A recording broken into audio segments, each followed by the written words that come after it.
So this just showed up today.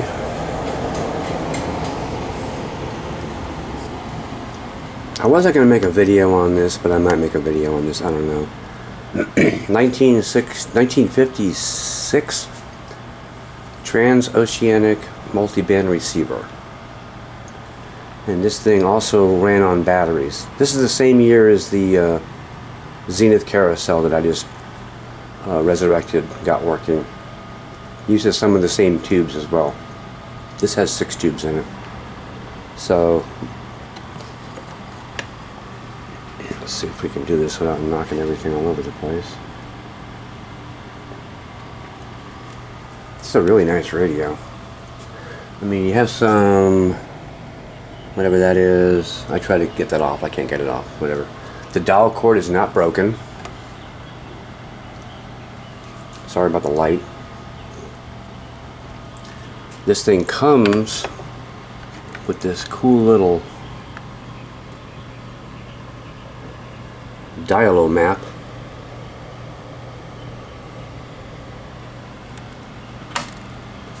It's kind of cool. There's your antenna. That's not broken. What's weird about this antenna is if you push it down too far, you got to use a screwdriver to get it out.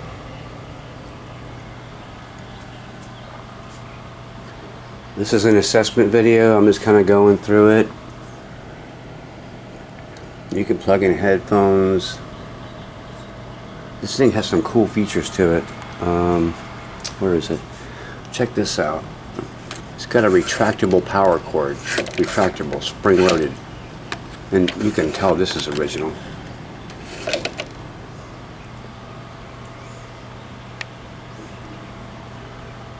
This does not work. This was listed as untested, which means it was tested. They just didn't want to say not working because it doesn't sound as good as untested. To somebody that didn't really know any better, they would think, oh, it's untested. It probably works. I got news for you. It was tested and it doesn't work. So we're going to see if we can make thingy worky. Let's flip it around. What's cool about this radio is this in really good condition considering how old it is. And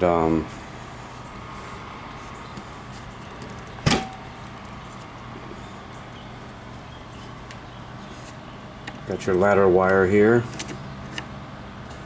I gotta figure out what this is for. Tubes are all in place. It looks pretty clean. But check this out. This has a phono switch. So you can hook up a phonograph to this, obviously mono.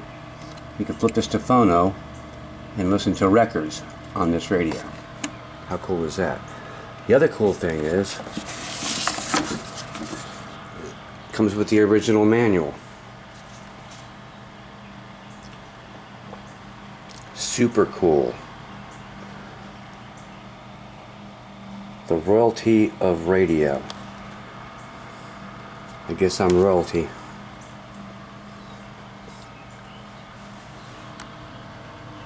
There's your speaky speak.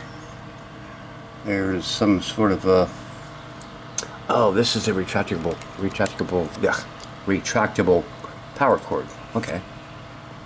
Got your 2 IFs. And you got this piece of crap back here, and we all know what that is. And they're probably all bad. That's your stuffed can electrolytic capacitor crap. I had one of those on the Zenith carousel. I had to replace all 3. This I think has 4 of them in it. And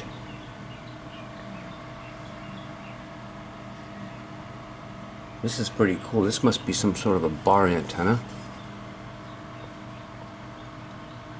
Like I said, I'm going to have to we have an external antenna here. This probably uses either a doublet or a dipole or a long wire. But I have this. That will help.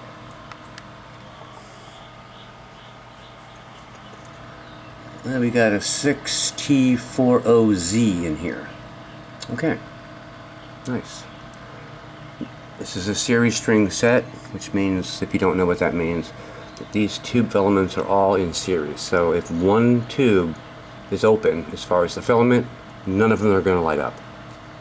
So we'll have to get more into that.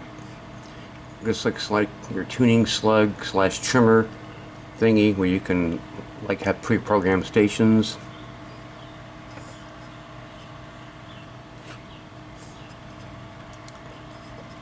Oh, this is the antenna, okay. I don't know what this is for.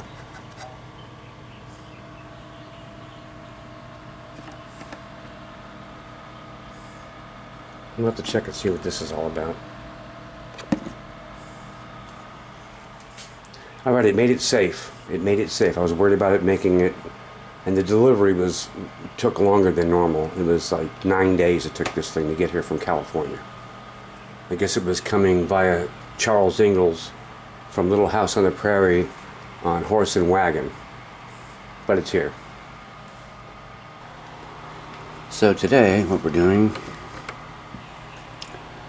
is we are testing tube filament.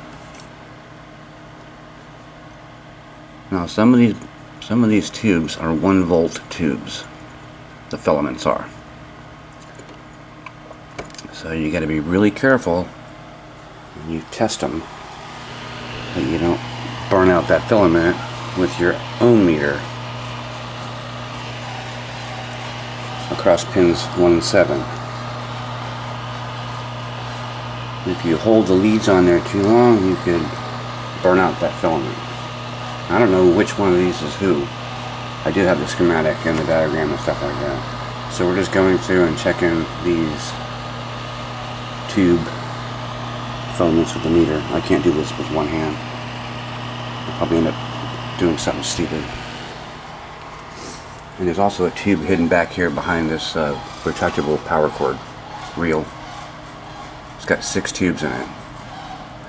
1, 2, 3, 4, 5, 6 is back there. So that's what we're going to do. And then after we do that, if all the tubes are showing good, we'll bring it up on the dim bulb and watch magic smoke. Alright, so you know the setup.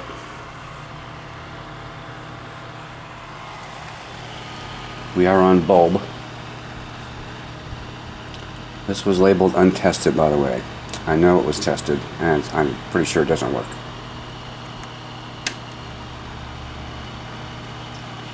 Oh, we're getting current draw. We are getting current draw. But we are limited. We're still on the bulb.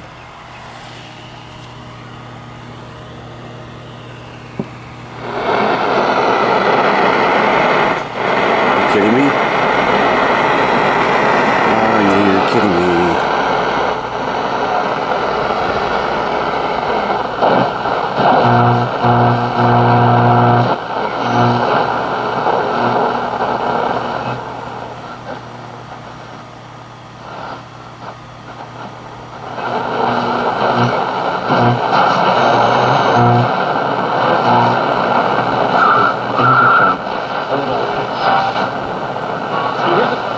That I want to start with. If you could, would you remove everything bad from the world right now? I mean, everybody's got the same answer. It's kind of rhetorical. It's hard to end with the same conclusion. But you just have to ask it. Like, if you could just push a button right now, would you remove everything? That's 407-338-3000, 407-338-3000. All day is any condition, no pros and cons, no commission. Just a call to inquire at the friendly home buyer. I don't see no. As a rule, late deliveries and incomplete orders cost me time and money. That's why I partner with Beacon. Beacon's unique network I'm of shocked. branches work together to get me what I need. I'm shocked.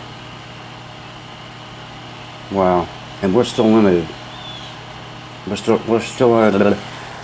still unlimited power here. Building with Beacon. Beacon, always building. As a small business owner, the last thing you need are nonsense fees on internet and phone service. Spectrum Business doesn't have any of the nonsense fees other providers charge. Now we're on full power. Facility relocation cost recovery fee. I have AT&T, and I'm Still not seeing the light bulb. I think the light bulb is burnt out. Advent Health is proud to be the official healthcare provider of the Orlando Magic. To learn more, visit Advent Health Training Center. Alright, I'll be back. Well, so much for our repair video. I do have to go through this. This is cool. This antenna comes with little suction cups you can stick onto a window.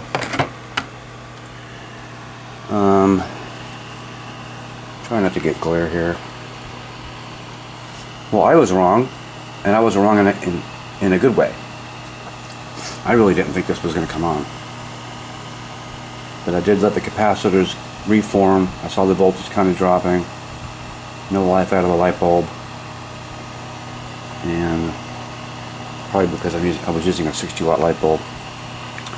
So yeah, we got to pull this thing apart and go through it. I also don't know why at the bottom of the band on AM it just drops out.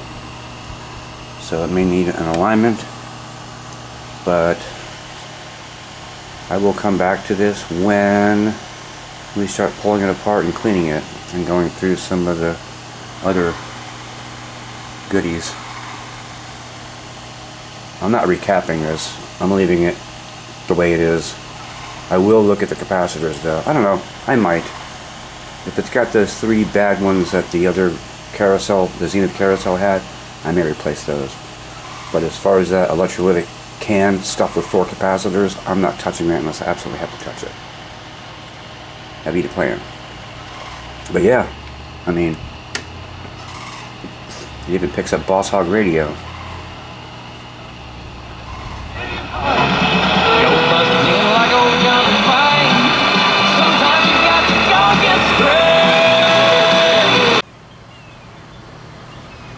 So I don't know where we left off on this radio. This is like a week later.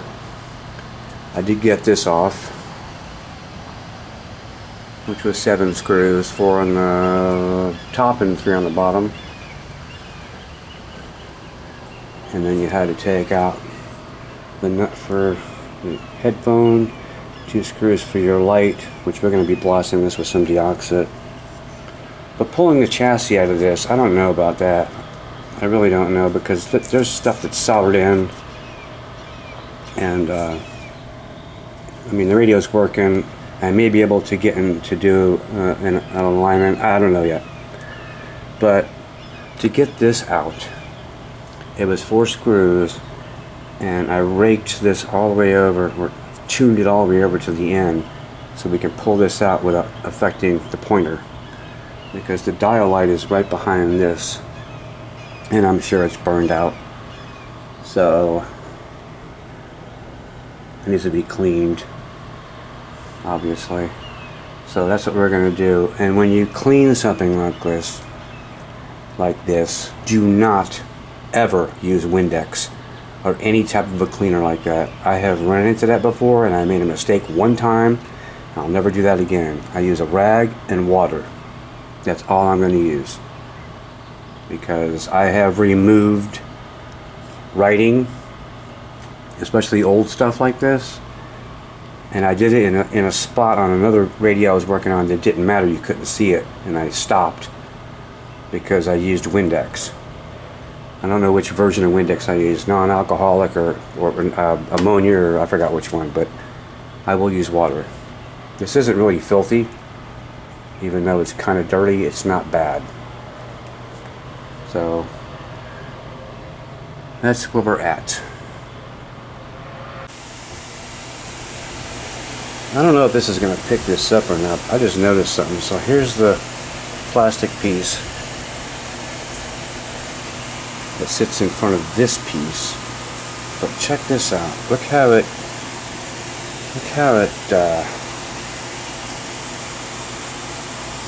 like the light of the sun or UV or whatever kind of etched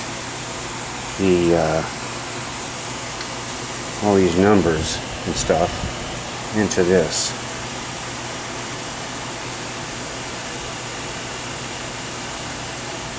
That's crazy. Huh. We'll be cleaning these as well. And I'm still debating on whether or not I want to take the whole chassis out. We'll see what happens. This is a working radio. It needs a little help, but we'll see if I even post this video, because it's just not really that informative. If you do have one of these, oh, by the way, this looks like it's still good. I didn't check it with a continuity meter. This was seized up, so I hit it with some deoxit. Apparently it's a momentary, it's momentary. This is for the dial light. So we could plug this in and see if that comes on. No, it's not an LED. I figured out this dial light thing with the help of the manual too. So this dial light, you see this two-prong plug back here? There's a battery that was here, and it was a little battery about so long, that big around. That is your dial light. It does not get its power from commercial power in any way. So that's why the dial light's not working. If I was to apply, like, I don't know, 6 volts to that, I bet you the dial light would come on. And their reasoning behind it, I believe, is because why would you need a dial light if you're at home and you have lights on in your house? When you're running this on battery and you're out in a dark area, maybe you want to see the dial light. That's why I came with a momentary switch. So we still haven't tested this out, the funnel input. That's kind of cool. It's got a funnel input. I think I talked about that. So I don't think I want to take this chassis out of here just because I don't want to. So I think I'm going to leave it in here. I mean, the radio does work. The reception is kind of crappy just because of where I live and stuff like that, and AM always sucked around here. I do get shortwave on the big Zenith because I have a wire going all the way up into my attic. I have a long wire on that radio. I gotta lubricate this to so it retracts better. A retractable AC cord. So I'll see how I'm gonna wrap this up, but for right now I think I'm gonna leave this in here. I did blast those switches up front for the band selectors with some deoxit. That seemed to free them up. The band's still dead on AM all the way down to you know around 540, 580, and then it comes to life. So I don't know what's going on with that unless we have to align. We have to do an alignment, and yeah. So like I said, I'm going to just think about this for a little bit, and then we'll figure it out as we go. So I don't know where we left off on this radio because we had a hurricane and other things going on. So anyway, this is the chassis. I pulled the chassis out, and there's a weird problem. I don't know if I mentioned this, but when you tune to the end of the very bottom of the band, it just drops out for some reason. So I'm trying to isolate that. I have my little pokey stick.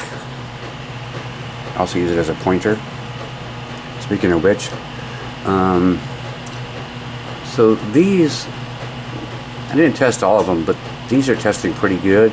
This one here, obviously, is not testing so good. This has to go. It does have a selenium rectifier in it because it runs on batteries and or AC. And I did figure out this switch because my Zenith carousel has the same type of switch, and I couldn't figure out how to turn it. It's spring loaded, and the way you do it is when you're on battery mode, you would take the plug right there and you'd plug it into the chassis and it would turn that switch to battery mode. I could not find that on the small Zenith carousel, but I'm sure it's on there. But that's how that works. So somewhere in here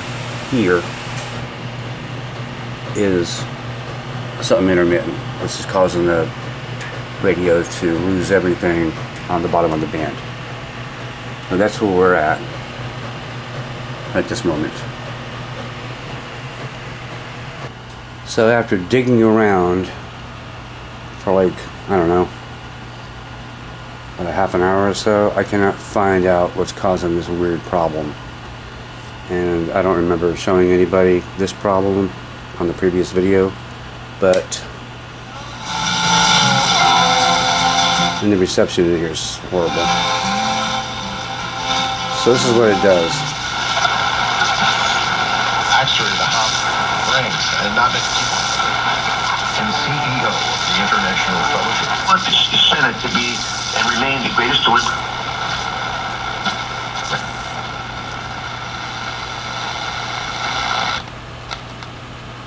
You see that? As soon as we get down here, close to like 560, it just drops out. And then the weird part is if I touch the, I think this is the oscillator. Let me see here. Where's Pine Hills? The Alabama 3-2. Texas A&M Aggies as far as the top 25 scoreboard. Michigan 4th ranked in the nation, lead Indiana 24-10, 3:33. Games that have gone final. TCU gets past Kansas on the road, 38-31. As their quarterback Jalen Daniels leaves the. And it comes on. So I do have a couple of capacitors I want to replace. I don't think that's the problem. I really don't know what the problem is, but I'm going to keep looking and try to figure out what the problem is. You're pontificating. Other than that, everything else is working. Everything's been cleaned. The cabinet and the front cover, faceplate, dial is all in my house, so I don't ruin it. So we will have to continue on with this. Start checking some voltages, or I don't know. Like I said, the radio works. I don't know why it's doing that weird problem. I looked it up on the internet. People say check your tuning capacitor. Well, I did. There's no. This thing is like perfect condition. There's no garbage in there. I checked all the tube sockets. I cleaned the tube sockets. I don't think that would be even an issue. Why half the band or 1/3 of the band would not work. Alright, back on this. This is like a week later. I think the last time we were looking at this, we had a problem with it tuning down towards the bottom of the dial and just dropping out. I fixed that. I found the problem. It was so hard to find. And of course it was the tuning capacitor. One of the fins was slightly bent. When I mean slightly bent. So as you racked it in, it touched where it wasn't supposed to touch and probably killed the oscillator.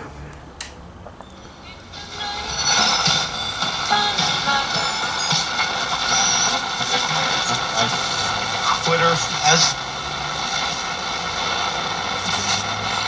What you feel? The kid's working with us.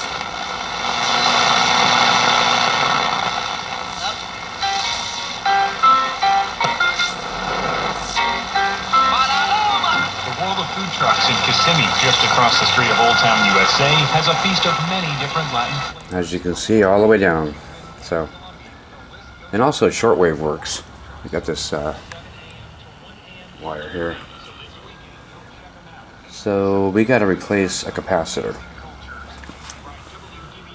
with this big honking fat boy here. One capacitor. We'll be doing that in a little bit. So we're going to wrap this up. I did not change that one capacitor which was an electrolytic, by the way. Not these, there's one more down in the bottom here somewhere. And radio's working. It's all ready to go back. I didn't go ballistic cleaning the chassis because you really don't want to do that. Some people like spray all kinds of stuff everywhere. You don't want to do that. And in case you're wondering, I do use a pillbox for screws and stuff. When I take something apart, I do it in kind of in order. Put them in the pillbox, and then I know where everything goes as I put it back together. And most importantly, you don't lose screws. Pop the lids closed, you don't lose any screws. I have lost my share of screws. So we'll see you when this thing's back together, and that'll pretty much be that. Alright, so we're back together here. I'll do a demonstration here in a little bit. I wanted to show this in case you didn't know. On bar antennas, if you plug them in backwards or hook them up backwards, they will not work. You will not hear anything unless you're right next to a station. So the way they did it is they keyed it, so you can't plug this in wrong, in case anybody doesn't know this. I believe this pin isn't even being used, but it's keyed, so you can't plug it in wrong. This only goes in one way. Just plug it in. Get in there. There we go. Get in there? Yeah. Alright. We'll power it up and do a little demo. This thing's actually doing pretty good. The cost of taxes being raised on you, all that money lost when they decided to raise taxes on Capitol Hill with a stroke of a pen.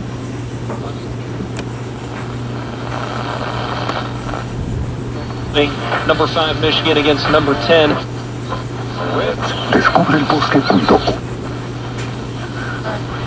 Could potentially help you make that transition, possibly setting. What's going on here?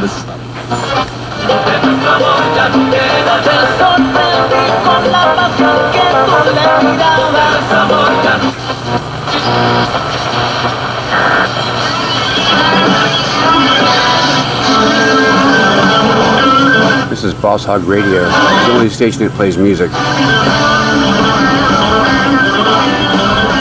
I was picking up shortwave here with this. This is the shortwave antenna, by the way. It's picking up something. I'll be, you know, of course it's all Spanish.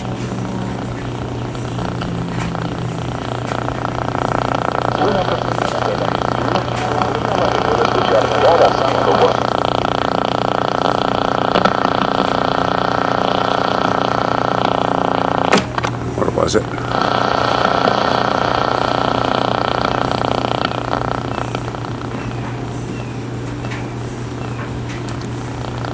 Well, the shortwave comes and goes. I think it was right here. Somewhere. En la cárcel por no tener los medicamentos necesarios para su salud. Eldris González Pozo también expresó su preocupación por un menor de edad que tiene bajo su cuidado. Yo contraté los servicios del abogado Silverio Manuel. I think it's responsible for me to say.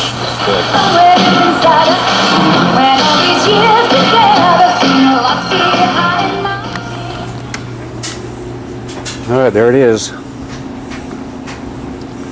I might hook a long wire up to this later to see what I can pick up as far as shortwave. Kind of drape that across these palm trees. There it is. Done.